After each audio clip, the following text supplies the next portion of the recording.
कबीर कहते हैं। तो कबीर कहते हैं जिस मंदिर साईं है, जिस मंदिर साईं है, मंदिर ये शरीर में, जिस मंदिर साईं है क्यों छाना होय, जतन जतन करी राखिए पन जग उजियारा होय। तो कबीर कहते हैं जिस मंदिर में साईं है, सजनिया का, जिस आत्मा ने परमात्मा से मिलन कर लिया, वो परमात्मा के साथ जुड़ गया है।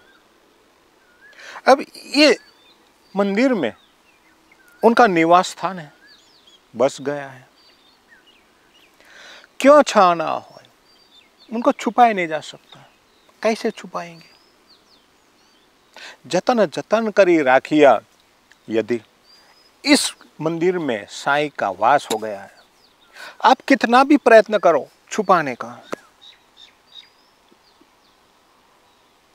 बहुत प्रयत्न करो, किसी को नहीं कहना है, दिखाना नहीं है, अंदर से चले ना जाए, बाहर निकल ना जाए, तो आप कितना भी प्रयत्न करो, पन जग उजियारा हो।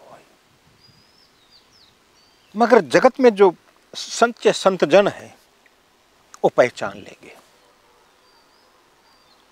उनसे आप छुपा ना पाओगे, आप कितना भी प्रयत्न क्यों ना करो। मगर आपके भीतर में जो साईं है, वो साईं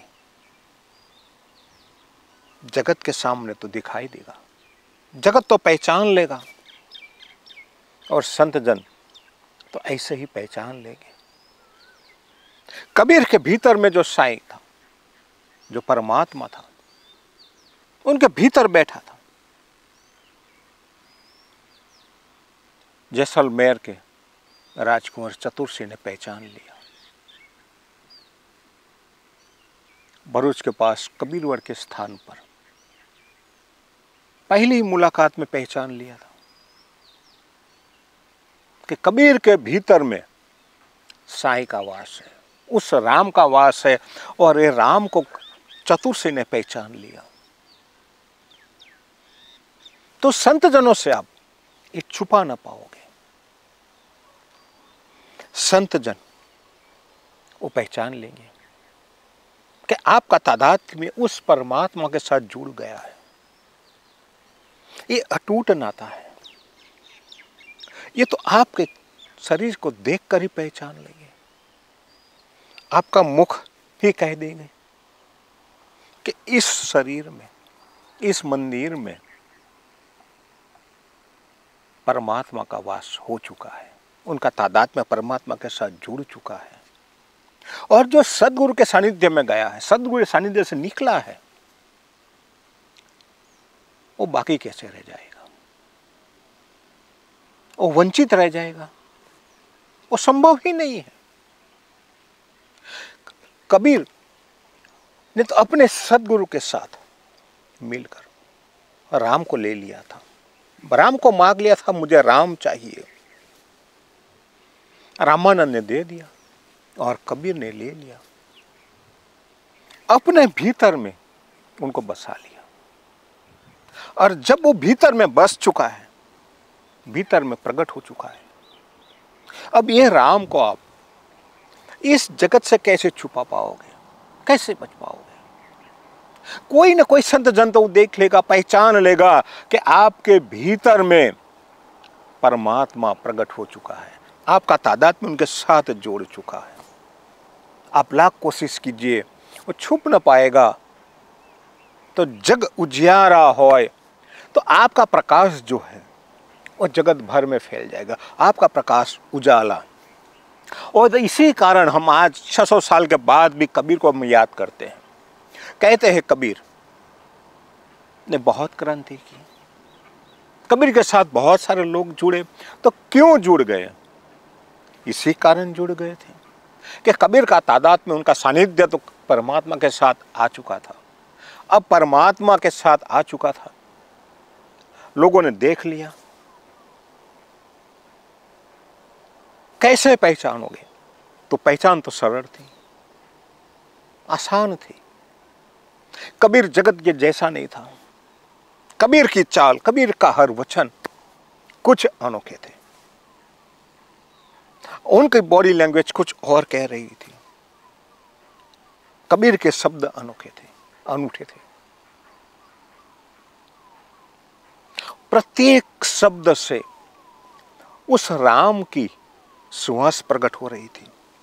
प्रत्येक शब्द में राम था और वो राम कबीर छुपा ना पा सके। जगत ने पहचान लिया और जगत ने पहचान लिया। इसीलिए कबीर कहते हैं कि जिस मंदिर में साईं है, जिस मंदिर में साईं है, क्यों छाना जाए, छुपाया नहीं जा सकता। जतन जतन करी राखिया पर जग उजियारा हो। जतन जतन करे, आप कितना भी जतन कर लो, छुपाने की कोशिश कर लो, ये नहीं हो सकता है। तो एक जीवन का मंत्र कबीर समझा रहे हैं। जैसे मेरे भीतर में साईं प्रकट हो गया, कबीर कहते हैं, और लोगों ने देख लिया। तो इसी कारण लोग जुड़ते गए, आते गए और कारवां बनता गया। तो हमारा भी परम कर्तव्य यही है कि हमारे भीतर में वही राम प्रकट होना चाहिए। हमारा सानिध्य, हमारा तादात्म्य उस राम के साथ जुड़ना चाहिए। और ये राम के साथ जुड़ गया, बस वही करना है। जग उजियारा हो तो जगत अपने आप पहचान लेगी आपको। आपको बाहर निकलने की जरूरत नहीं है, किसी को कहने की आवश्यकता ना रहेगी कि मेरे भीतर राम है, देख लो मेरे भीतर में राम है। आज कुछ लोग अपने आप को बताने जा रहे हैं, प्रकट कर रहे हैं, मैं साधु हूं, मैं सन्यासी हूं, मैं धार्मिक हूं, मैं आध्यात्मिक हूं। धार्मिकता, आध्यात्मिकता दिखाने की चीज नहीं है। उनका दिखावा नहीं हो सकता है। धार्मिकता जब आपके भीतर में प्रकट हो जाएगी, आध्यात्मिकता प्रकट हो जाएगी, तो जगत अपने आप पहचान लेगा कि ये जगत से जुदा है, कुछ अलग कर रहा है। तो यही आध्यात्मिकता है। कबीर यही समझा रहे हैं। पंडितों ने, पुरोहितों ने बहुत कोशिश की, हम आध्यात्मिक है, धार्मिक है, वो दिखावा मात्र था। मगर भीतर में जो राम था वो प्रकट नहीं हो सका था। तो राम को नहीं पहचान सके थे, इसीलिए उनको दिखावा करने की आवश्यकता थी। कबीर कोई आवश्यकता न थी। तो आते रहिए, सुनते रहिए, और कबीर जो कहते हैं यही मार्ग पर चलें। और आप चलोगे, आपका जो राम है उनके साथ आपका तादात्म्य में जुड़ गया, तो आपको दिखाने की जरूरत नहीं, न वस्त्र परिधान करने की जरूरत पड़ेगी, न वेश धारण करने की जरूरत पड़ेगी। माला, तिलक सब छूट जाएगा और जगत को पता चल जाएगा कि आपके भीतर में कोई बैठा है, और कोई का मतलब है राम बैठा है, आपका परमात्मा बैठा है। तो आते रहिए, सुनते रहिए, और कबीर के बताए हुए मार्ग पर चलते चलते अपना राम, उनके साथ अपना तादात्म्य जुड़ते चले। अस्तु राम कबीर।